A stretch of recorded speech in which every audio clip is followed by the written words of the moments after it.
একাদশ শ্রেণীতে পড়ুয়া ছাত্রী তানহার মুখে কথাটি শুনে হতভম্ব হয়ে গেলাম আমি। স্যার, বিয়ে করবেন আমায়?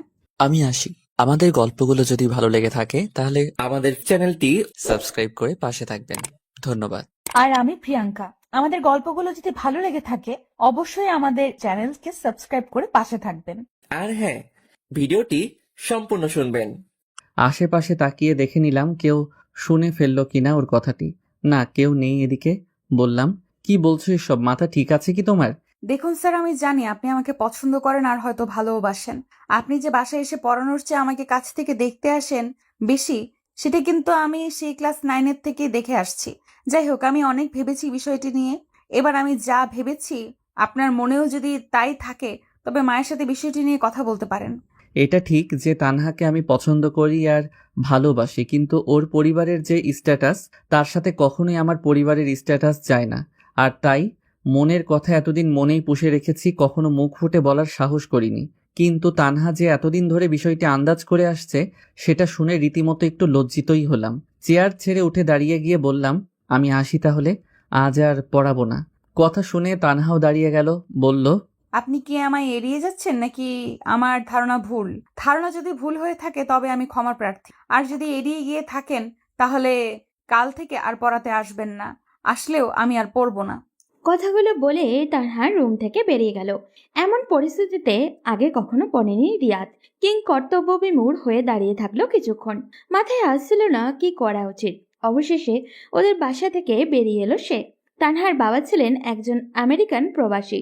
ময়মনসিংহের শহরে তাদের 3টি বিশালাকার বিল্ডিং রয়েছে, যেগুলিতে আছে কয়েকশো দোকান। মাস শেষে লাখ লাখ টাকা ওরা ভাড়া ওঠে। শুধু দোকানই নয়, ফ্ল্যাট থেকেও আসে মোটা অঙ্কের ভাড়া। তানহার পড়াশোনার জন্য তার বাবাই প্রথমে একজন গৃহশিক্ষক ঠিক করেছিলেন। তখন তানহা ক্লাস 8-এ পড়তো। দুর্ভাগ্যবশত গত বছর প্রবাসে এক ভয়াবহ সড়ক দুর্ঘটনায় মারা যান তিনি। পড়াশোনার মান ভালো আর বিশ্বস্ত হওয়ায় তানহার জন্য আরও কোনো গৃহশিক্ষক খোঁজার প্রয়োজন বোধ করেননি তানহার মা। এভাবেই দীর্ঘ সময় ধরে রিয়াদ তানহার শিক্ষক হিসেবে দায়িত্ব পালন করে এসেছেন। রিয়াদের মনেও তানহার প্রতি ভালো লাগা জন্ম নিয়েছিল, কিন্তু মুখ ফুটে তা কখনোই বলতে পারেনি। ভয় ছিল, যদি তানহা ভুল বুঝে ফেলে কিংবা মায়ের কাছে সব বলে দেয় তাহলে তো বিপদে পড়বে সে। রিয়াদ সেদিন বাসায় শুয়েছিল একা, রুমমেট বাইরে গেছে। এমন সময় হঠাৎই তানহার মায়ের নাম্বার থেকে কল এলো। কিছুটা ঘাবড়ে গেল রিয়াদ। এর মধ্যে তানহা ওর মাকে সবকিছু বলে দেয়নি তো আবার? এসব ভাবতে ভাবতেই ফোনটা রিসিভ করলাম। রিয়াদ, আজ তুমি কি তাড়াতাড়ি চলে গিয়েছিলে নাকি? তানহার মা শুরু থেকে আমাকে তুমি করে বলতেন। বললাম, জি আন্টি, একটু তাড়াতাড়ি চলে এসেছিলাম আজ। কোনো দরকার কি? না, তেমন কিছু না অবশ্য। তোমার জন্য দুটো টি-শার্ট আর একটা পাঞ্জাবি এনেছিলাম, কিন্তু বাসায় এসে তোমায় পেলাম না। যাক, অসুবিধা নেই, কাল মনে করে নিয়ে যেও, কেমন? আচ্ছা আন্টি। ওপাশ থেকে লাইনটা কেটে গেল। স্বস্তির নিঃশ্বাস ফেলল রিয়াদ। গত 3 বছরে বহুবার এমন নানান উপহার দিয়েছে তানহার মা, এমনকি হাতে থাকা মোবাইলটিও তারই দেওয়া। ডাটা অন করতেই ফেসবুক খুলল রিয়াদ। হঠাৎই টিং টিং করে কয়েকটা মেসেজ চলে এলো। তানহা ছবি পাঠিয়েছে, তবে নিজের নয়, কাপড়ের ছবি। ছবির সাথে কিছু লেখা। আগামী পরশু এই পাঞ্জাবিটা পরে পড়াতে আসবেন। এটা খুব সুন্দর, এটা খুব পছন্দ হয়েছে আমার। আর আমি আশা করব আপনি কাল অবশ্যই আসবেন। কি, আসছেন তো?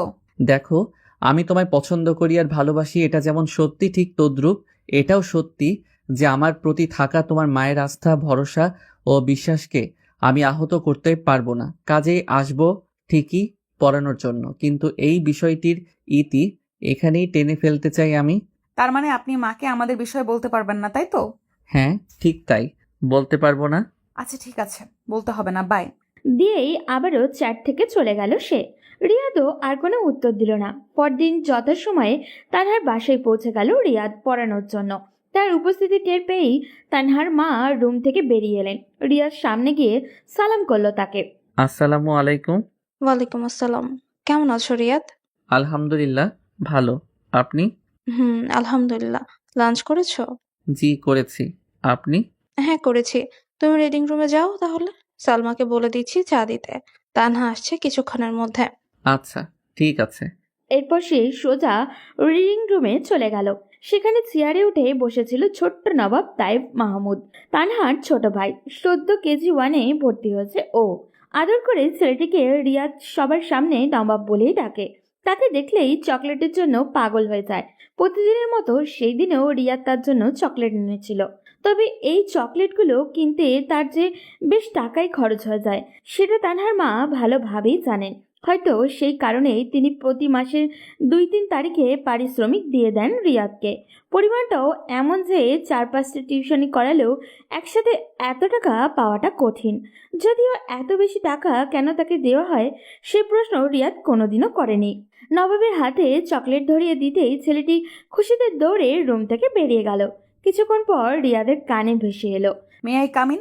Yes, come in. চোখগুলো ফুলে আছে ওর। বুঝতে বাকি রইল না যে রাতে অঝরে বৃষ্টি ঝরেছে বহুক্ষণ। জিজ্ঞেস করলাম, জ্বর উঠেছে কি? কোনো জবাব দিল না ও। আবারও বললাম, তুমি কি ঠিক আছো? আবারও কোনো জবাব দিল না। পড়া বের করে বলে উঠল, নিন পড়ান। দেখো তুমি যা করছো সেটা কিন্তু খুব বাড়াবাড়ি হয়ে যাচ্ছে। এটি কখনোই হবার নয়। এমন সময় আন্টির গলার আওয়াজ ভেসে আসলো। আসতে পারি? আমি চেয়ার ছেড়ে উঠে দাঁড়িয়ে বললাম, জি আসুন। তানহার মায়ের মুখে ছিল মুচকি হাসি, হাতে দুটো শপিং ব্যাগ।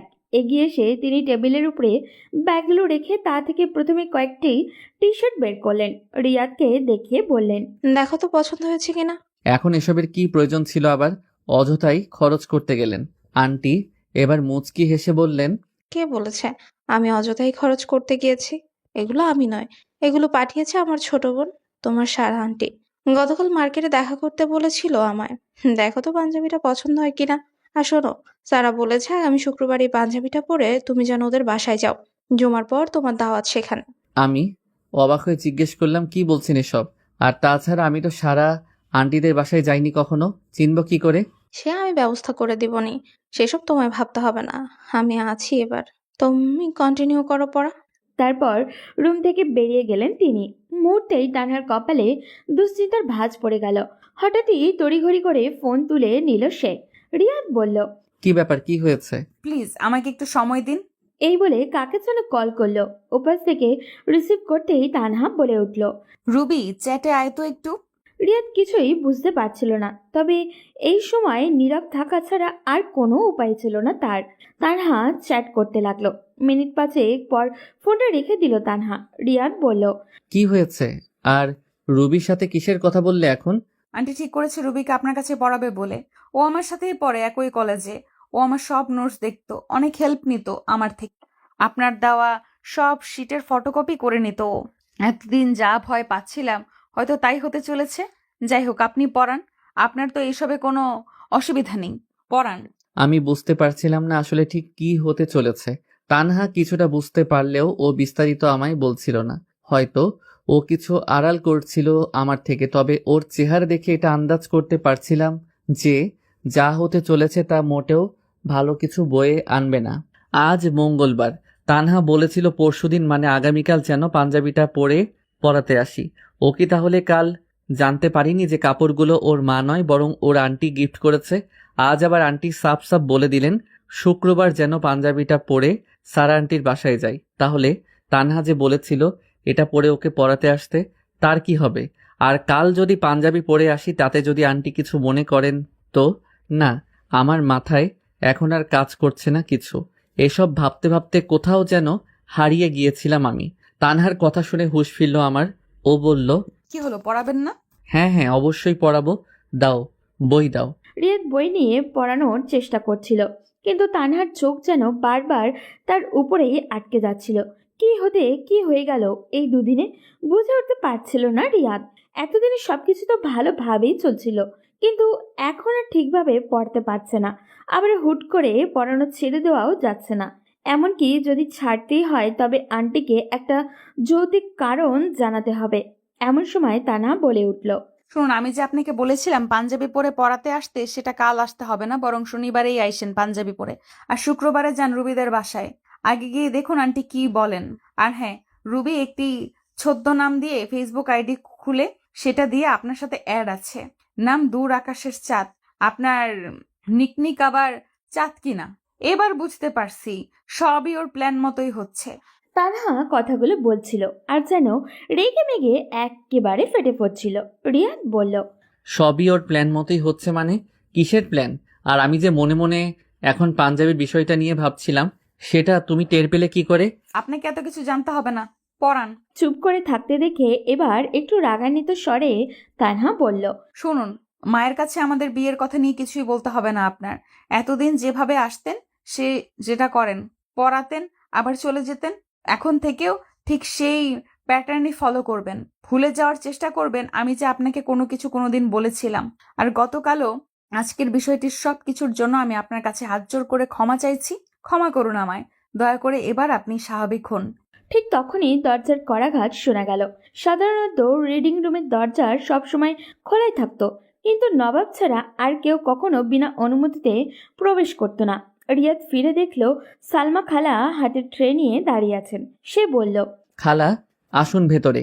তিনি ভেতরে আসতেই তানহা তাড়াতাড়ি উঠে গিয়ে তার হাত থেকে ট্রেটা নিয়ে নিল এবং বিনয়ের সাথে তাকে বিদায় জানালো। তিনি চলেও গেলেন। সালমা খালাকে রিয়াদ আসার পর থেকে এই বাড়িতে কাজ করতে দেখেছে, কিন্তু কখনো দেখেনি বাড়ির কারোর সাথে ওনার রক্ষ ভাষার কথা হয়েছে।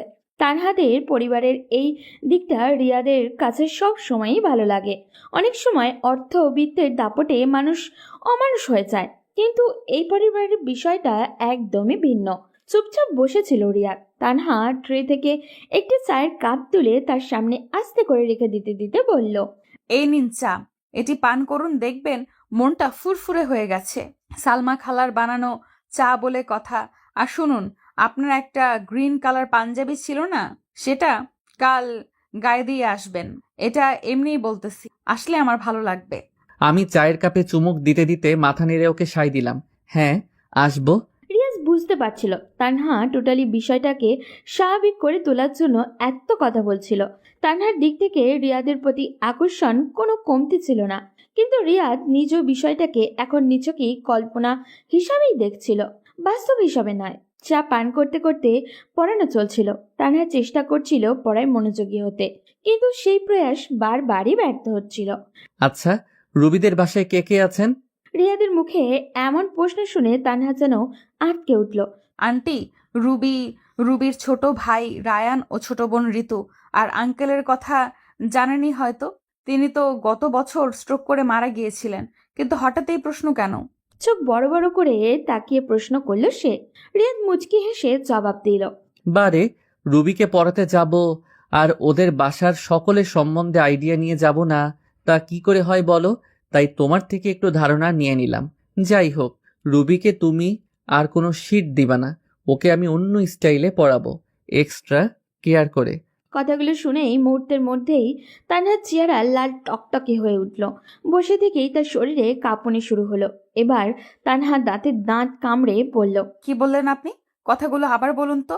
রুবিকে আপনি এক্সট্রা কেয়ার করে পড়াবেন, অন্য স্টাইলে পড়াবেন, চাই বিষ দিয়ে আপনাকে মেরে ফেলবো আমি। আপনি শুধুই আমার, আর কারণ নয়। কথাগুলো একশেষে বলে রুমে থেকে বেরিয়ে গেল তানহা। রিয়াদের মনেও কৌতূহল জন্ম নিল তানহার ভেতরের কথাগুলো জানার। প্রতিটি মেয়ের ভিতরে যেমন কোমলতা আর সরলতা থাকে, ঠিক তেমনই থাকে এক ধরনের হিংস্রতা, যা আসলে ভালোবাসাকে আঁকলে রাখার জন্য কাজ করে। রিয়া চাইছিল তানহার সেই হিংস্রতার দিকটা দেখতে। না, এই হিংস্রতা কারোর ক্ষতি করে না, বরং ভালোবাসার মানুষকে আপন করে রাখে। রিডিং রুমের পাশেই ছিল তানহার বেডরুম। এতদিন পড়াতে এসে কখনো সেদিকে চোখ বুলায়নি রিয়াদ। উকিঝুঁকি দেওয়ার প্রশ্নই ওঠে না। অন্যের বেডরুমে অনুমতি ছাড়া প্রবেশ বা তাকানো শোভনীয় নয়, এই নীতি মেনে এসেছে সব সময়। তানহা ফোন ব্যবহার করছে ক্লাস 10-এর মাঝামাঝি সময় থেকে। এই পর্যন্ত হাতে গোনা কয়েকবার তার সঙ্গে ফোনে কথা হয়েছে, তাও কেবল পড়াশোনার প্রয়োজনীয় বিষয় নিয়ে। কিন্তু এবার ফোন হাতে নিল রিয়াদ ভিন্ন কারণে। রাজকুমারীর অভিমান ভাঙাতে হবে। বাস্তবতার যতই পার্থক্য থাকুক, পরিবারের স্ট্যাটাসে যতই বাধ্যবাধকতা থাকুক, রিয়াদের কাছে রাজকুমারী মানে তানহাই। এই কথাগুলো মনে মনে ভেবে নিয়ে হালকা হাসলো রিয়াদ। ফোন করলো তানহাকে, রিং হলেও রিসিভ করলো না। আবারও কল দিল।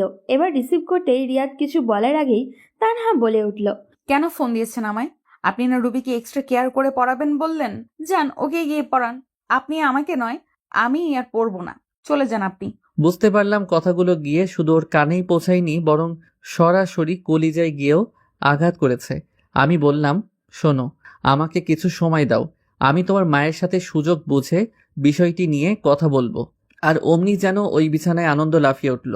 ওপাশ থেকে ভেসে আসা শব্দ শুনে তো তাই মনে হলো আমার। বলল, হো রিয়েলি? প্রমিস? প্রমিস। ফোন কেটে দেওয়ার পর গভীর চিন্তায় ডুবে গেল রিয়াদ। তার মনের ভেতরে চলতে লাগলো প্রশ্ন আর দ্বিধার এক দীর্ঘ সংলাপ। যেন নিজেকেই প্রশ্ন করছে, তানহার আবেগের সঙ্গে কি সে কি খেলছে? যা করছে ভেবেচিন্তে করছে তো? তানহার মা যদি রাজি না হয়, তবে পরিমাণ কি হতে পারে? তানহাকে যে রঙিন স্বপ্ন দেখানো হয়েছে সেটাকে বাস্তবে রূপ দেওয়ার সম্ভব হবে তো? মানুষের ভেতরের ইমোশনগুলো সব সময় চারপাশের বাস্তবতার অনুকূল ভাবতে বাধ্য করে। রিয়াদেরও তেমন হচ্ছে, কিন্তু সে যতদূর এগিয়েছে সেখান থেকে ফেরার আর কোনো পথ নেই। কারণ তানহাকে যে আনন্দের সাগরে ভাসানো হয়েছে, তাকে সেই সাগরে আবারও ডুবিয়ে দেওয়া তার দ্বারা সম্ভব নয়। নিজের সাথেই যেন এক অদৃশ্য যুদ্ধ শুরু হয়ে গেছে তার। ঠিক তখনই তান্না এসে দরজায় দাঁড়ালো। রিয়া তাকিয়েছিল তার ফেরার অপেক্ষায়। কোনো কথা নয়, দুজনের চোখের ভাষাতে যেন কথাগুলো হয়ে গেল। রুমে ঢুকলো তানহা। চোখগুলো লাল হলেও মুখে হাসি ফুটে আছে। তার মুখের আকৃতিটা চাঁদের মতো গোল। এ ধরনের মেয়েদের স্বামীরা নাকি 12 মাসেই ভরা জ্যোৎস্নার সৌন্দর্য দেখতে পান। হয়তো রিয়াদও ভাগ্যবান হতো যদি তানহা তার জীবনে থাকতো। অনেকক্ষণ পড়াশোনা চলল। যাওয়ার সময় ইচ্ছে করে রিয়াদ শপিং ব্যাগগুলো রেখে দরজার দিকে এগিয়ে গেল। তখনই পেছন থেকে ডেকে উঠল তানহা। এই যে শোনেন। রিয়াদ ফিরে তাকালো তানহার দিকে। তানহা সামনে এসে ভ্রু কুঁচকে বলল, ইচ্ছে করে ব্যাগগুলো রেখে যাবার বুদ্ধিটা কিন্তু দারুণ ছিল। গতকাল পাঞ্জাবি বিষয়টা যখন আমার মনে চলছিল তখনও সেটা ধরতে পেরেছিলে, আর এখনো। কিন্তু কিভাবে? এইভাবে মন থেকে আপনাকে পড়ে ফেলতে পারি বলেই তো আপনাকে চাই, বোঝেন না?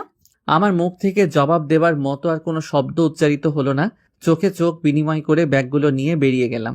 বাসায় ফিরে দেখি রুমমেট রেজা ব্যাগ গোছগাছ করছে। জিজ্ঞেস করলাম, কিরে, কি হয়েছে? রিয়াদ কথাগুলো শুনে রোজার চোখ ভিজে উঠল। রিয়াদ এগিয়ে গিয়ে তার কাঁধে হাত রেখে নিচু স্বরে বলল, রেজা, সবকিছু ঠিকঠাক আছে তো? অমনি ও সজোরে জড়িয়ে ধরলো আমায়। হাউমাউ করে কাঁদতে শুরু করলো। ওকে সামলে নিয়ে বললাম, আরে বলবি তো আমায় কি হয়েছে, বল। কান্না মাখা স্বরে রেজা বলল, আমার মা আর নেই রে রিয়াদ, আমার মা আর নেই। রোজার মা মারা গেছেন। কিভাবে মারা গেছেন সেটার চেয়ে জরুরি হলো রোজার কাছে বাড়ি ফেরার মতো টাকা আছে কিনা জানা। কিন্তু সরাসরি জিজ্ঞাসা করলে হয়তো লজ্জায় রোজা বলবে আছে। তাই জিজ্ঞাসা না করে মানিব্যাগ থেকে 1000 টাকা বের করে এগুলো রাখ, এরপরে যদি কোনো অসুবিধা হয় তাহলে ফোন করিস।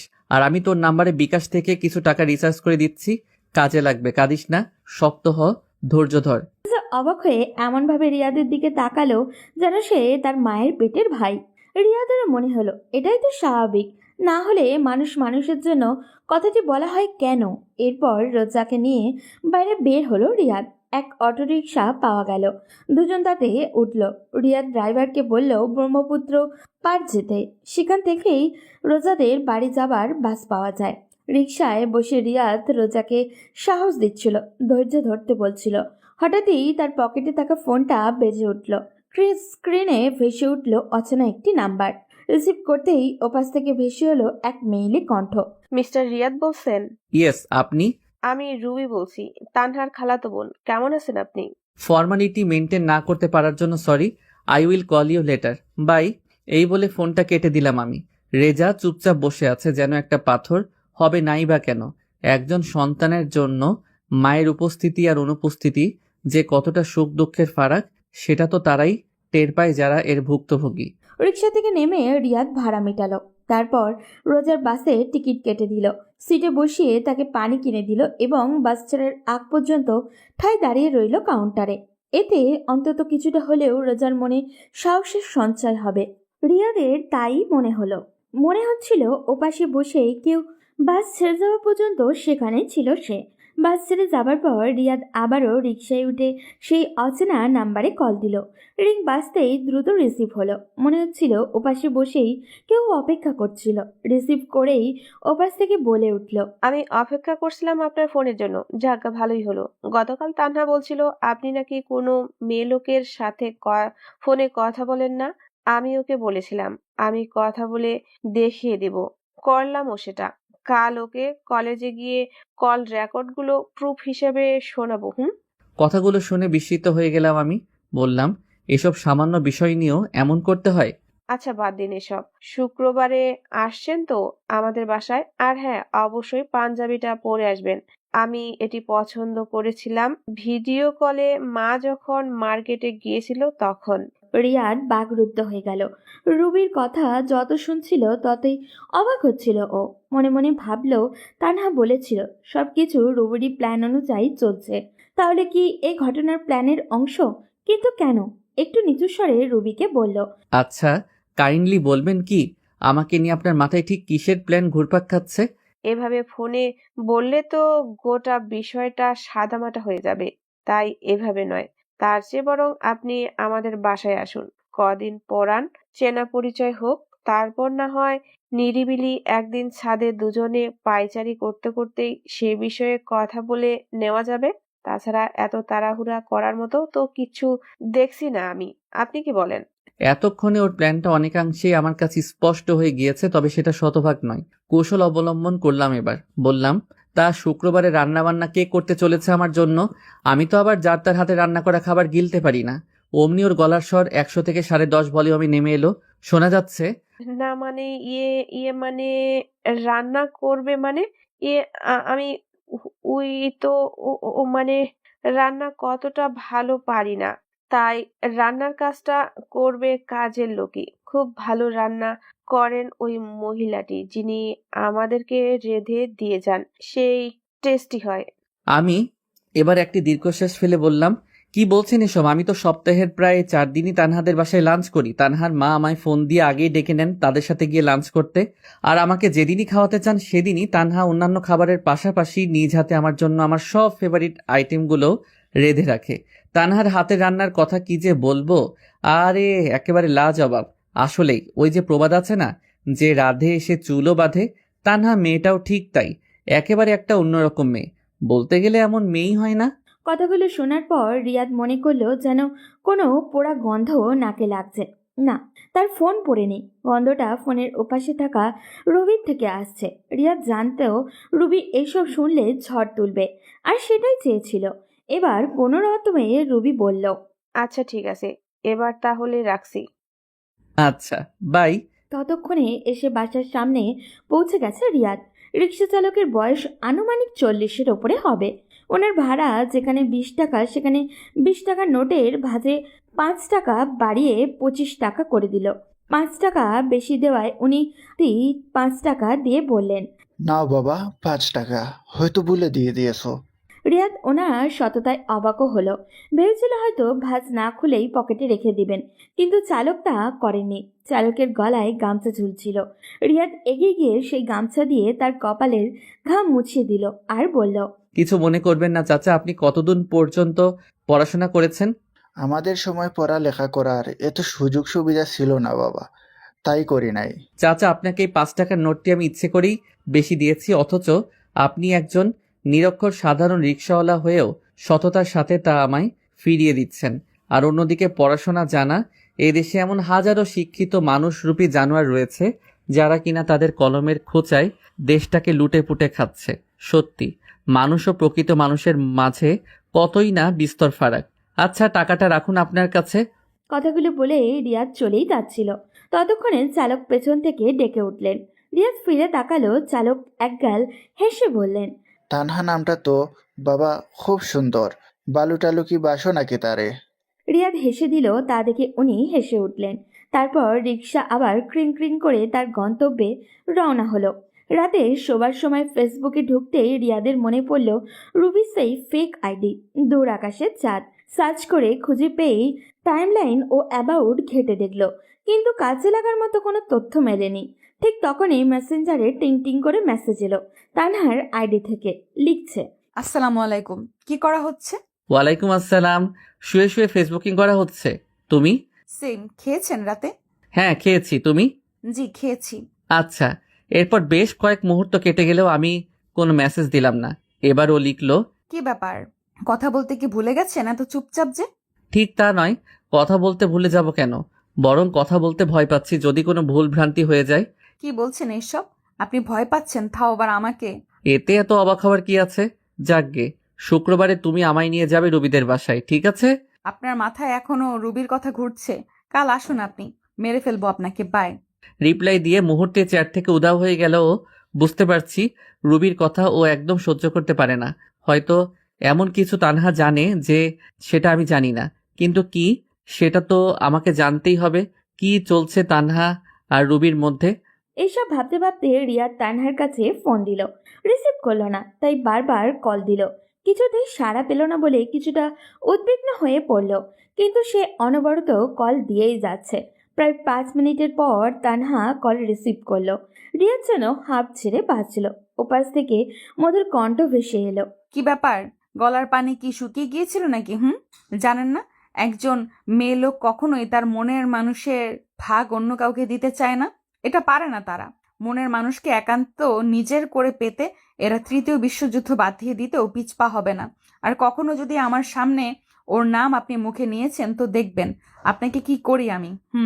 ভাবছি কি সাংঘাতিক বিষয়। না, ওর সাথে কথা বলতে একটু সাবধানতা অবলম্বন করতে হবে, নয়তো কখন কি করে বসে কে জানে। বললাম, আচ্ছা মনে থাকবে। তা এখন কি ফোনেই কথা হবে নাকি চ্যাটে আসবা? অসুবিধে কিসের? একটু ফোনে কথা বলি। অসুবিধে নেই, তবে আমার ব্যালেন্স মনে হয় তেমন নেই, কেটে যাবে লাইন। ব্যালেন্স চেক করতে যাব এমন সময় ও কল দিয়ে দিল। রিসিভ করলাম। ও বলল, হ্যাঁ বলুন। এবার যথেষ্ট পরিমাণ ব্যালেন্স আছে আমার ফোনে। আরে আমার তো বিকাশে টাকা ছিল, সেখান থেকেই রিচার্জ করে নিতে পারতাম, তুমি কল দিতে গেলে কেন? হয়েছে হয়েছে, এবার এইসব বলা বাদ দিয়ে কাজের কথা বলুন তো। কই, আমাদের তো কোনো কাজের কথা নেই। আপনি না আসলেই। আমি কি আসলেই? কাজের কথা হলো, মায়ের কাছে কখন আমাদের বিষয়ে কথা বলবেন সেটা বলুন। তা এখনো ঠিক করিনি। কমাস পরই আমার মাস্টার্সের ফাইনাল এক্সাম দেই, রেজাল্ট হোক, চাকরির বন্দোবস্ত হোক, তারপর দেখা যাবে। ও আচ্ছা, তা কি করবেন এখন? এই তো ফেসবুকিং করব আর অনলাইনের খবরাখবরে চোখ বুলাবো। তুমি? আচ্ছা, আপনি কি কি খেতে পছন্দ করেন বেশি? আগে বলো তুমি কি কি সবচেয়ে ভালোভাবে রান্না করতে পারো। সে সময় রুবিকে ওই কথাগুলো ওকে মেন্টালি ডাউন করে দেওয়ার জন্য বলেছিলাম। সফলও হয়েছি। প্রকৃতপক্ষে তানহার হাতে রান্না খাওয়ার সুযোগ এখনো সেভাবে হয়ে ওঠেনি। এবার তানহা বলল, আমি তো প্রায় সবকিছুই রান্না করতে পারি। আমি সবকিছু রান্না শিখেছিলাম আমার দাদির কাছ থেকে। দাদির হাতের রান্না ছাড়া বাবা খেতেনই না। আর দাদির মারা যাবার পর বাবা খেতেন আমার হাতে রান্না। খেতেন আর বলতেন এই যেন আমার মাই রান্না করেছেন। আচ্ছা যান, আগামীকাল আপনাকে বিরিয়ানি রেঁধে খাওয়াবো, কেমন? আন্টি যদি কিছু বলেন তো। মাথা খারাপ আপনার? মা যদি জানতে পারেন আমি আপনাকে রান্না করে খাওয়াচ্ছি, তাতে বরং উনি খুশিই হবেন। কেন কেন খুশি হবেন কেন? কারণ বাবা মারা যাবার পর আমি কখনোই আর কারোর জন্য সেভাবে কিছুই রান্না করিনি, তাই। ওর কথা এবার আমি আরো বিস্মিত হলাম আর বললাম, অনেক রাত হয়েছে, এবার ঘুমাও নাকি? আচ্ছা ঠিক আছে, আর আপনিও শুভরাত্রি। শুভরাত্রি। পরদিন ঠিক সময়ে হাজির হলো রিয়াদ তানহাদের বাসায়। সালমা খালা ফ্লোরে মপ দিচ্ছিলেন। নবাব খেলায় মত্ত। তানহার মায়ের কোনো সারশব্দ নেই। হঠাৎই ফোন কল এলো তানহার মায়ের নাম্বার দিয়ে। রিয়াদ রিসিভ করলো। আসসালামু আলাইকুম। ওয়ালাইকুম আসসালাম। রিয়াদ এসেছো বাসায়? জি আন্টি, মাত্রই এলাম। জানতাম চলে আসবে। তোমার পাঞ্চুয়ালিটি যে এমনই। যাই হোক, তানহাকে দেখলাম খুব যত্ন সহকারে আজ তোমার জন্য বিরিয়ানি রান্না করছে। খেয়ে যেও। আমি একটা দোকানে বিউটি পার্লারের জন্য ভাড়া দেওয়ার বিষয়ে কথা বলতে এসেছি। এরপর তোমার স্যার আন্টির বাসায় যাব। ফিরতে দেরি হতে পারে। খেয়ে যেও, কেমন? আচ্ছা আন্টি, খেয়ে যাব। আমার কথা শোনার পর আন্টি কেটে দিলেন লাইনটা। বুঝতে আর বাকি রইল না যে তানহা কতটা যত্ন সহকারে রান্নাবান্না করেছে আজ। তবে ওকে কোথাও দেখতে না পেয়ে সালমা খালাকে জিজ্ঞেস করলাম, খালা, তানহা কোথায়? মামুনি তো কিছুক্ষণ আগে এখানেই ছিল, দাঁড়ান দেখছি আমি। রিয়াদ এবার চলে গেল রিডিং রুমে। খেলায় মত্ত থাকলেও এতক্ষণ না আসলেও এখন ঠিকই চলে এসেছে নবাব সাহেব। ওকে চকলেট দিয়ে গাল ধরে টান দিল সে। মনে মনে বলল, যাও শালাবাবু, খেলতে যাও। চকলেট হাতে নিয়ে নবাব চলে গেল। রিয়াদ তখন অপেক্ষা করতে লাগলো তানহার জন্য। সময় পেরোতে থাকায় টেবিলের ওপরে রাখা ডায়েরিটা হাতে নিল সে। একবার মনে হলো খুলে পড়বে, আবার মনে হলো এটা ঠিক হবে না। শেষ পর্যন্ত রেখে দিল আবার। কিছুক্ষণের মধ্যেই পায়ের শব্দ ভেসে এলো। ঘরের ভেতরে সবাই স্যান্ডেল পরে চলাচল করে। রিয়াদের জন্য আলাদা স্যান্ডেল রাখা থাকে মূল ফটকে। দরজার দিকে তাকাতেই দেখা গেল গ্রিন রঙের জামা পরে দাঁড়িয়ে আছে তানহা। মাথায় ওড়না, চোখে কাজল, কোনো বাড়তি সাজসজ্জা নেই। রিয়াদ এক দৃষ্টিতে তাকিয়ে রইল। সেও চুপচাপ দাঁড়িয়ে থাকলো। কয়েক মুহূর্ত পার পর তানহা নরম কণ্ঠে বলল, ভেতরে আসবো কি? আমি যেন থমকে গেলাম। আমতা আমতা করে বললাম, হ্যাঁ এসো। ও বইপত্র গোছগাছ করছে এমন সময় মনে মনে নিজেকেই নিজে বললাম, কি রে রিয়াদ, এরকম সিম্পল সাজে ওকে দেখে কাত হয়ে গেলি, কখনো যদি গর্জিয়াস সাজে দেখিস তখন কি হবে? হেসে নিজেকে নিজেই বললাম, আরে না, বিয়ের পর তো দুজন দুজনারই, তখন আর গর্জিয়াস সাজে সাজলেও কোনো অসুবিধা হবে না। কথাগুলো নিজের সাথে নিজে মনে মনে বললেও হাসিটা ঠিকই মুখ ফুটে উঠেছিল না, আমার খেয়ালে ছিল না। আমাকে এভাবে হাসতে দেখতে তানহা বলে উঠল, জনাব, বিয়ের আগে আমি আপনার সামনে গর্জিয়াস সাজে আসবো না কখনোই, ভাববেন না। তানহার কথায় রিয়াদ আবারও বিস্মিত হলো। এরপর পড়ানো শুরু করলো বটে, কিন্তু মন একদমই পড়ায় বসছিল না। সামনের আসনে যদি কোনো পড়ি বসে থাকে তবে পড়ানো কম, তাকানোই বেশি মনে হবে স্বাভাবিক। এমন ভাবনায় ডুবে থাকতেই তানহা তাকে প্রশ্ন করলো, স্যারের কি আজ শরীর খারাপ নাকি মন? কিছুই খারাপ না, সবই ঠিক আছে, পড়ো তুমি। তাহলে আপনি যে আমার সাথে কথা বলার ছুতো খুঁজছিলেন সেটার কি হবে? এবার আর আমি চুপ করে থাকতে পারলাম না, বললাম, আচ্ছা, সেদিন আমি যখন মনে মনে পাঞ্জাবির কথা ভাবছিলাম তখন তুমি সেটা বুঝে গিয়েছিলে। এরপর শপিং ব্যাগগুলো ইচ্ছে করে রেখে চলে যাচ্ছিলাম, সেটাও বুঝতে পেরে গেছিলে। আবার আজও টের পেয়ে গেছো তোমাকে গর্জিয়াস সাজে কখনো দেখলে কি হবে তা নিয়ে আমার মনে কি সব চলছিল তা। কিন্তু এত কিছু কি করে বুঝতে পারো তুমি? এবার তানহা বলতে লাগলো, দেখুন, আমি এই সবগুলো বিষয়কে কোইন্সিডেন্স বা কাকতালীয় বলতে রাজি নই। এখনো বেশ কয়েকবার উপস্থিত সময়ে একজন পুরুষ মানুষের মনে চলাচল, ভাবনা পদ্ধতিকে বুঝতে পারা বা বর্ণনা করতে পারার যে ঘটনাগুলো সংঘটিত হয়েছে তাতে কৃতিত্ব আমাকে না দিলেও নারী জাতিকে ঠিকই দিতে হবে। অবাক হয়ে জিজ্ঞেস করলাম, কিন্তু তা কেন? কেননা পৃথিবীতে বই পড়তে গেলে পড়াশোনা জানা হতে হয়, পড়তে জানতে হয়, কিন্তু পুরুষের মন পড়তে হলে কোনো নারীকে পড়াশোনা জানতে হয় না। এটি পড়তে পারার জন্য হৃদয় থেকে হৃদয়ে নিরবিচ্ছিন্ন সংযোগ থাকাটাই যথেষ্ট। বুঝেছেন এবার? আমি এসব নিয়ে আর কোনো প্রশ্ন করার সাহস ওকে দেখালাম না। বললাম, পড়া শুরু করা যাক তাহলে। আপনি তো দুপুরে খেয়ে আসছেননি, তাই না?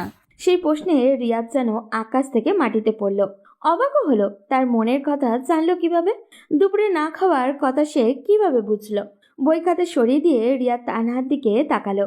দৃষ্টিতেই প্রশ্ন ছুড়ে দিল।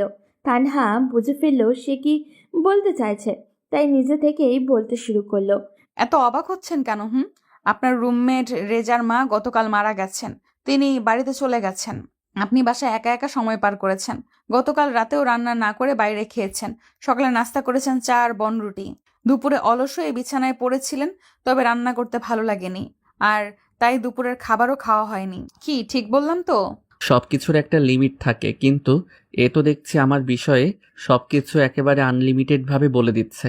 আমার মুখে কোনো ভাষা নেই, বাকরুদ্ধ হয়ে ওর দিকে হা করে তাকিয়ে আছি। এমন সময় ও বলে উঠল, হয়েছে, এত অবাক হতে হবে না। এই বিষয়টি শুধু আমি একা নয়, বরং এখন পর্যন্ত আপনার ওই ফেসবুক পোস্টটি যারা যারা পড়েছে তারা সবাই জানেন। বোকার মতো নিজের লাইফস্টাইলের সবকিছুর বর্ণনা দিয়ে এভাবে কেউ পোস্ট দেয় নাকি? আসলে সোশ্যাল মিডিয়ায় এসে আমাদের আবেগ, ভালোবাসা, লাইফস্টাইলের সব কিছুর প্রাইভেসির 12টা বাজিয়ে দিয়েছে।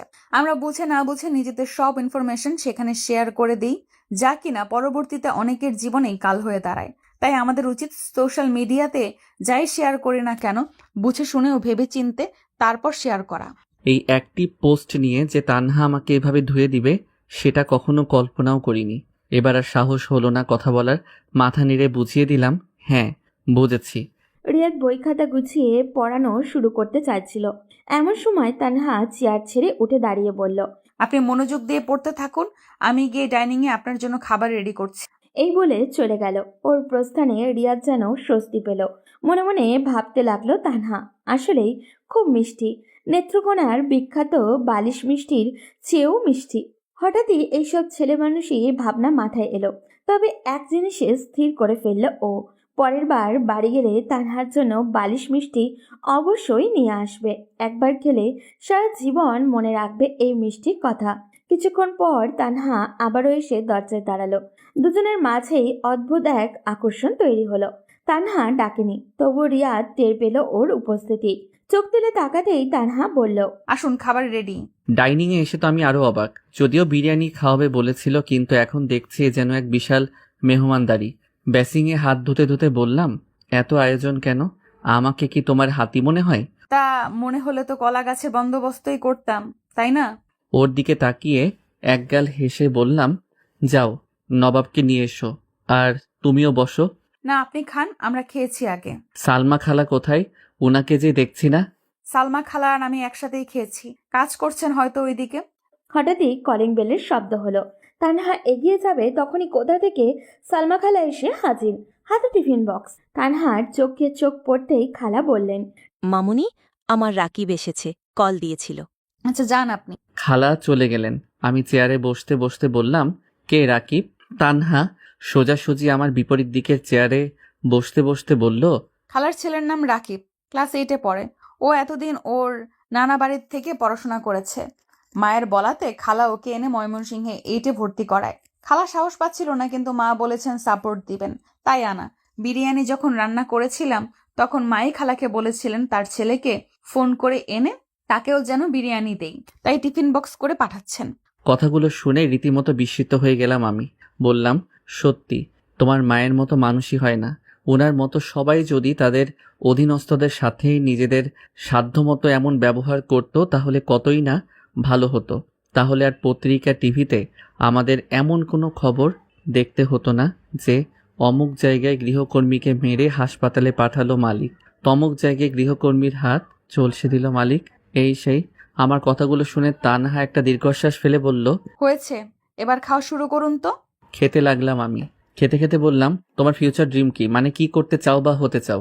পড়াশোনা তো করছি, পড়াশোনা শেষ করে কি করব না করব সেটার ডিসিশন আমি একা তখনও নিব না, আর এখনো অগ্রিম নিতে চাইছি না। তাহলে কার থেকে বা সাথে নিবে? আপনার থেকে। ওর সমস্যা হলো সব কিছু ও অকপটে বলে দেয়। স্পষ্টবাদিতা দারুণ ওর। বললাম, আমার থেকে, কিন্তু কি করে? টেবিলের উপর রাখা নাইফ হাতে নিল তানহা আর বলল, আপনি এমন একটা ভাব করেছেন যেন আপনি কিছুই জানেন না। শোনেন, যদি কোনো উল্টাপাল্টা করেছেন তো এই নাইফ দিয়ে আমি আপনাকে খুন করে তারপর জেলে যাব, মনে থাকে যেন। তার কথায় রিয়াদ হেসে ফেলল। এরপর খাবারে মন দিল সে। রিয়াদ খাচ্ছে আর তানহা মনোযোগ দিয়ে তা দেখছে। এমন সময় হঠাৎই তানহার ফোন বেজে উঠল। রিয়াদ তাকাতেই বলে উঠল, মা ফোন দিয়েছে। ফোন হাতে নিয়ে তানহা রিসিভ করলো বটে, কিন্তু কয়েক মুহূর্তের মধ্যেই তার মুখশ্রী বিবর্ণ হয়ে উঠল। রিয়াদও খাবার থামিয়ে তাকিয়ে রইল। তানহা কিছুতেই বলছে না, শুধু শুনেই যাচ্ছে। আন্টি কি এমন বলছেন যে মেয়েটার চেহারা একেবারে ভেঙে পড়েছে? মিনিট কয়েক এভাবেই কেটে গেল। ফোন রেখে দিল তানহা। চোখে মুখে অদ্ভুত সংশয়ের ছাপ স্পষ্ট। রিয়াদ নিচু স্বরে কথা বলল, কি হয়েছে তানহা? সবকিছু ঠিকঠাক আছে তো? আন্টি ঠিক আছেন তো? রুবি ফোন করেছিল মায়ের ফোন থেকে। মা এখন ওদের বাসাতেই আছেন। ও বলছিল ও নাকি মাকে আন্টিকে বলতে শুনেছে যে মা আমাদের বিষয়ে সবকিছু জেনে গেছেন, আর বলল ও নাকি মাকে এটাও বলতে শুনেছে যে দেখ সারা, আমার একটাই মেয়ে, ওকে একটা ভালো ছেলের হাতে তুলে দিতে পারলে আমি নিশ্চিন্ত। আর সালমাকে বলেছি রিয়া যতক্ষণ বাসায় থাকে ততক্ষণ যেন লুকিয়ে হলেও ছায়ার মতো ওদের সব মুভমেন্টের উপর নজর রাখে। ওরা কি বলে না বলে সবকিছুই যেন জেনে আমাকে জানায়। বুঝলি সারা, মেয়েটাকে নিয়ে বড্ড টেনশন হয় আমার। রিয়াদের গলা দিয়ে আর খাবার নামলো না। উঠে গিয়ে হাত ধুয়ে নিল। খেয়াল করলো এমন সময় সালমা খালা কোথাও নেই আশেপাশে। তানহার দিকে তাকিয়ে রিয়াদ শান্ত স্বরে বলল, আমি রিডিং রুমে যাচ্ছি, তুমি এসো। তারপর সে চলে গেল রিডিং রুমে। বসে অপেক্ষা করতে লাগলো। মনে মনে ভাবতে লাগলো নানান কিছু। তাহলে কি আন্টি আমাদের বিষয়ে সবকিছু জেনে ফেলেছেন? আমরা যে নিজেদের মধ্যে এত এত কথা বলেছি সব জেনে ফেলেছেন উনি? যদি তাই হয় তাহলে আমি কি করে ওনার সামনে গিয়ে দাঁড়াবো? যদি উনি জিজ্ঞেস করে বসেন, তোমার উপর আমার স্বামীর এত ভরসা ছিল, আমারও ছিল, অথচ সেই তুমি কিনা এমন করলে? কথাগুলো ভাবতে ভাবতে নিজেকেই নিজে প্রশ্ন করলাম, রিয়াদ, যদি এমনটি হয় তাহলে তখন তুই কি উত্তর দিবি বল? কোনো সদুত্তর আছে কি তোর কাছে? কিছুক্ষণ পর তানহা এলো। উপস্থিতি টের পেয়েই রিয়াদ তাকালো, দ্রুত চোখ ফিরিয়ে নিল ও। ওর মুখের দিকে তাকানোই যাচ্ছিল না। প্রচণ্ড কান্নাকাটি করেছে, চেহারাটা লালচে বর্ণ ধারণ করেছে, চোখ ফুলে গেছে প্রায়, শরীরের ক্লান্তি ও নিস্তেজ ভাব। তাই উঠে দাঁড়িয়ে রিয়াদ বলল, যাও, তুমি রেস্ট করো গিয়ে। আমি আন্টির সাথে ফোনে কথা বলে নিব। প্রয়োজনে রাতে বাসায় এসে সরাসরি ওনার সাথে কথা বলবো। তুমি ভেবো না এসব নিয়ে, আমি এখন যাচ্ছি। কথাগুলো বলে রিয়াদ রুম ছাড়তে চাইল। দরজায় এসে দাঁড়ালো আবারও, পা যেন এগোচ্ছিলই না। ফিরে তাকাতেই দেখলো তানহার চোখ বেয়ে অজর ধারায় অশ্রু ঝরছে। সেই দৃশ্য গলা শুকিয়ে গেল তার, ভেতরটা ক্ষত বিক্ষত হয়ে উঠল, চোখও ভিজে এলো অজান্তেই। তবুও নিয়তি মেনে রিয়াদকে ফিরে যেতে হলো। বুক ভরা দীর্ঘশ্বাস নিয়েই বাড়ি ফিরল সে। রাতের অন্ধকারে একা শুয়ে আছে রিয়াদ। আলো আর ভালো লাগছে না ওর, শুধু ভাবছে তানহার মায়ের সামনে গিয়ে কিভাবে দাঁড়াবে সে। হঠাৎই টেবিলের উপরে রাখা ফোনটা বেজে উঠল। আটকে উঠল রিয়াদ, মনে হলো তানহার মাই হয়তো কল করেছেন। ফোন হাতে নিয়েই বুঝলো যা ভেবেছিল ঠিক তাই, সত্যি আন্টি ফোন দিয়েছেন। সে তড়িঘড়ি করে রিসিভ করলো, সালামও দিল। আসসালামু আলাইকুম আন্টি।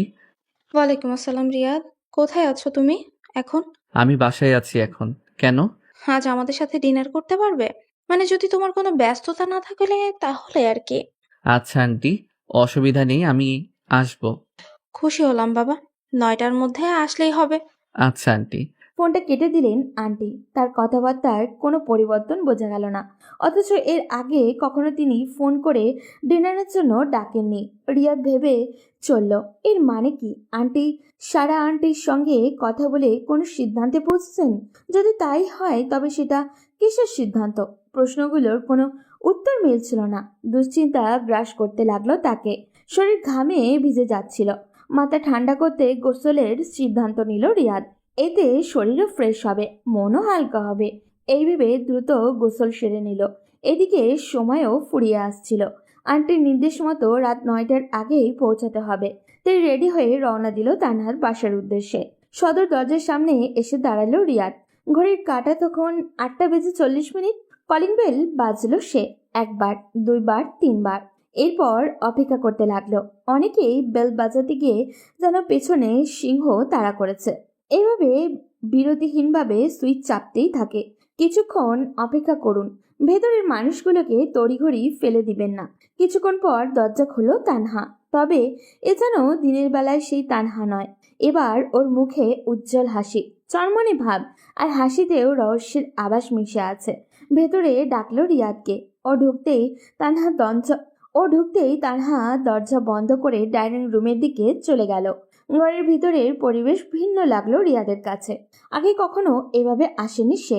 হঠাৎই নবাব দৌড়ে এলো চকলেটের খোঁজে, কিন্তু এবার তার দিকে খেয়ালই করলো না রিয়াদ। মনোযোগ ছিল চারপাশের অদ্ভুত পরিবেশে। কিছুক্ষণের মধ্যেই আন্টি এসে হাজির হলেন।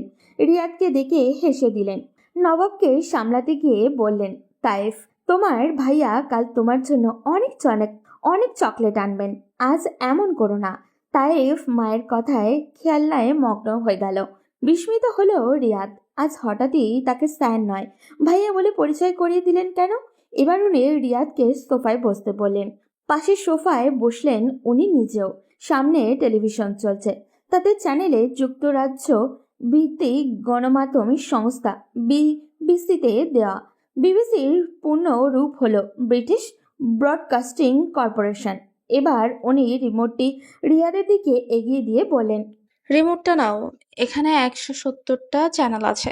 সেগুলোর মধ্যে সারাক্ষণ সিনেমা দেখায় এমন কিছু চ্যানেল আছে, সারাক্ষণ গানও দেখায় তেমন কিছু চ্যানেলও আছে, সারাক্ষণ শুধু খবর প্রচার করে তেমনও আছে।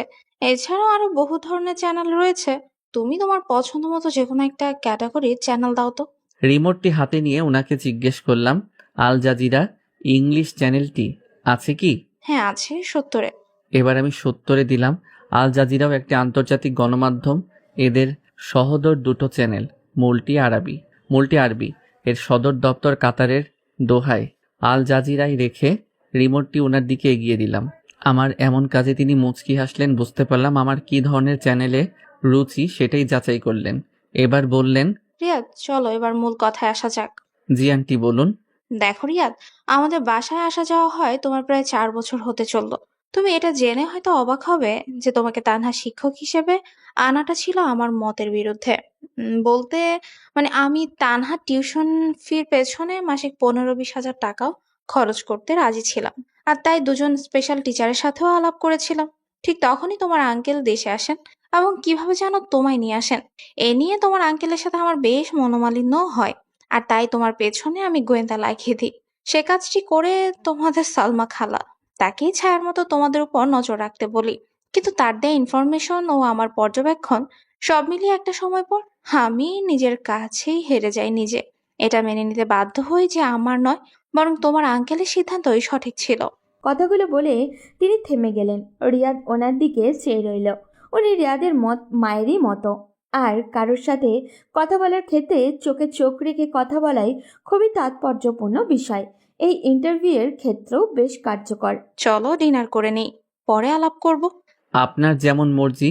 ডাইনিংয়ে সবাই আজ একসাথে, আন্টি, তানহা ও নবাব, সাথে আমিও। এত কিছুর পরও আমার মন থেকে দুশ্চিন্তার কালো মেঘ মুহূর্তের জন্যেও সরেনি। খাবারের সময় কোনো কথোপকথন হলো না। খাবার শেষ হতেই হাত ধুয়ে দাঁড়াতেই আন্টি বললেন, তুমি গিয়ে বসো, আমি আসছি। আমি চলে আসলাম। ভাবছি এতক্ষণ আন্টি যা যা বললেন তা তো ঠিকই আছে, কিন্তু পরে আর কি কি অপেক্ষা করছে কে জানে। কিছুক্ষণ পর আন্টি আসলেন। ওনার উপস্থিতি টের পেয়ে আমি বসা থেকে উঠে দাঁড়িয়ে যাই। আমাকে বসতে বলে তিনিও বসলেন। আবারও বলতে শুরু করেন, এরপর তোমার সম্বন্ধে সবসময় আমার কাছে পজিটিভ ইনফরমেশনই এসেছে, কিন্তু সেদিন একটা খারাপ বিষয় সামনে চলে আসে, রুবির বিষয়টা। আমি সেদিন ছাদে তানহাকে রুবির সাথে কথা বলতে শুনে ফেলি। মেয়েটাকে আমার বেশ চিন্তিত আর হতাশাগ্রস্ত দেখাচ্ছিল। আমি ঠিক করি এর পুরো কারণটা জানবো, আর তাই একটা প্ল্যানও বানাই। সে মতো রুবিদের বাসায়ও যাই এবং ততক্ষণ ওদের বাসায় অবস্থানও করি যতক্ষণ তুমি আমাদের বাসায় থাকো। রুবি আমার পাতা ফাঁদে পাও দেয়। ওর ফোনে টাকা নেই, সে অজুহাতেও আমার ফোন নেয় তানহার সাথে কথা বলতে। আমি আগে থেকেই ফোনে অটো কল রেকর্ডটা অন করে রেখেছিলাম। ঘুঘু এবার ফাঁদে আটকাই পড়ে। তোমাকে জড়িয়ে আমার মেয়েকে নিয়ে বলা ওর সব কথাই রেকর্ড হয়ে যায় ওই কলে। রেকর্ড হয়ে সারাও আমাকে নিয়ে বলা কথাগুলো। আমি ফেরার সময় হেডফোন দিয়ে এগুলোই শুনতে শুনতে এলাম। আমার বোনটা জানেও না তার মেয়ে কতটা নিচে নেমে গেছে।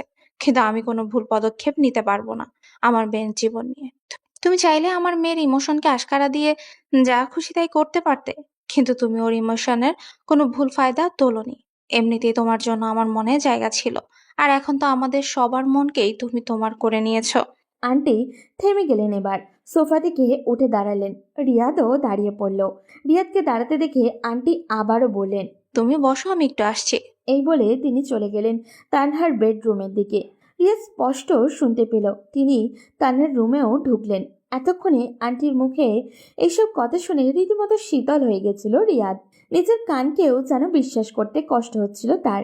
কিছুক্ষণ পর আন্টি আবারও ফিরে এলেন। এবার তিনি হাসি মুখে এলেন, সোফায় বসে বললেন, তোমার অভিভাবক কে কে আছেন? আমি আমতা আমতা করে বললাম, বাবা মা দুজনই আছেন। বাকি কথা তোমার বাবার সাথেই হবে, ওনাকে আসতে বলো একদিন, কেমন? আমার আর বুঝতে বাকি রইল না কি ঘটতে চলেছে। আবেগাপ্লুত হয়ে গেলাম আমি।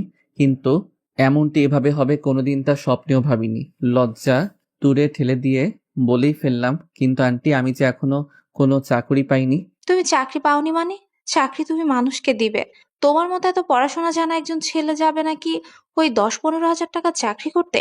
এদেশে আছে নাকি শিক্ষকদের যথার্থ কদর?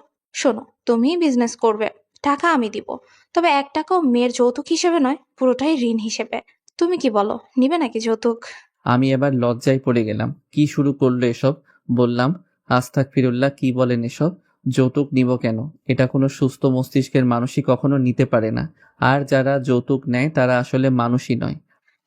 শোনো, আমার ঋণের টাকা তোমার থেকে পাই পাই করে বুঝে নিব আমি। যাও, অনেক রাত হয়েছে, এসব নিয়ে পরেও কথা বলা যাবে। আমি উঠে চলে আসব, এমন সময় উনি পেছন থেকে আবারও ডাকলেন। দাঁড়ালাম আমি। বললেন, রুবিদের বাসায় যে শুক্রবারে যাওয়ার কথা ছিল সেটা ক্যান্সেল করে দিয়ে এসেছি। রুবির জন্য অন্য টিচারের ব্যবস্থাও করে দিয়েছি। ওসব নিয়ে ভেবো না। এবার আমি হাড়ে হাড়ে টের পাচ্ছি তানহা কেন এত স্পষ্টভাষী। গাছ যেমন গাছের ফলও তেমন, মা যেমন তার মেয়েও তেমন। আন্টির মুখে কথাগুলো শোনার পর বেরিয়ে এলাম বাসা থেকে। বেরিয়েই কল দিলাম তানহাকে। রিং হচ্ছে। রিসিভ করলো ও। আমি কি বলে কথা শুরু করব সেটারই কোনো কুল কিনারা খুঁজে পাচ্ছিলাম না। অপর প্রান্তে তানহাও খুব এক্সাইটেড, জোরে জোরে নিঃশ্বাস নিচ্ছিল ও। বেশ খানিকটা সময় কেটে গেলেও আমি কিছু বলছি না দেখে তানহা বলে উঠল, তা মাস্টারমশাই, নিজের বিয়ের বন্দোবস্ত তো প্রায় হয়েই গেল, এবার আমাকে বালিশ মিষ্টি খাওয়ান। আমি আর নিজের হাসি আটকে রাখতে পারলাম না, বললাম খাওয়াবই তো। বিয়ে করে তোমায় বালিশ মিষ্টির দেশে নিয়ে যাব, তখন দেখবো কত খেতে পারো। আমার কথা শুনে ওপাশে তানহাও হাসতে শুরু করলো। আমি আসি। আমাদের গল্পগুলো যদি ভালো লেগে থাকে তাহলে আমাদের চ্যানেলটি সাবস্ক্রাইব করে পাশে থাকবেন।